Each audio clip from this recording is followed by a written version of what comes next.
குஜராத் மாநிலத்தைச் சேர்ந்த பாவேஸ் பண்டாரி அப்படிங்கிற ஒரு பெரிய தொழிலதிபர் தனக்கு சொந்தமான 200 கோடி ரூபாய் சொத்தை தானம் கொடுக்குறாரு. அது மட்டும் இல்லாமல் மனிதர்கள் சராசரியாக தன்னுடைய வாழ்க்கையில் பயன்படுத்தக்கூடிய அனைத்து விதமான பொருட்களையும் தானம் கொடுக்குறாங்க, மொபைல் ஃபோன் உட்பட.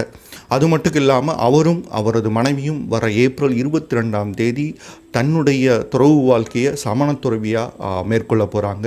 இது மட்டும் இல்லாமல் கடந்த 2022லேயே இவங்களுடைய மகனும் சமண துறவியாக மாறிட்டாங்க. இது மட்டும் இல்லாமல் இந்த ஏப்ரல் 22ஆம் தேதிக்கு அப்புறம் இவங்களுடைய சொத்து என்ன அப்படின்னு பார்த்தீங்கன்னா, அவங்க சாப்பிட்றதுக்கு ஒரே ஒரு சின்ன பாத்திரம், 2 வெள்ளை ஆடை, அதுக்கப்புறம் வெள்ளை நிற துடப்பம். அந்த துடப்பம் எதுக்கு அப்படின்னு பார்த்தீங்கன்னா உட்கார்றதுக்கு முன்னாடி ஒரு கண்ணுக்கு தெரியாத சின்ன ஜீவராசிகள் கூட தன்னால் பாதிக்கப்படக்கூடாது என்பதற்காக அதை சுத்தம் பண்ணிட்டு அமர்றதுக்கு தான் அந்த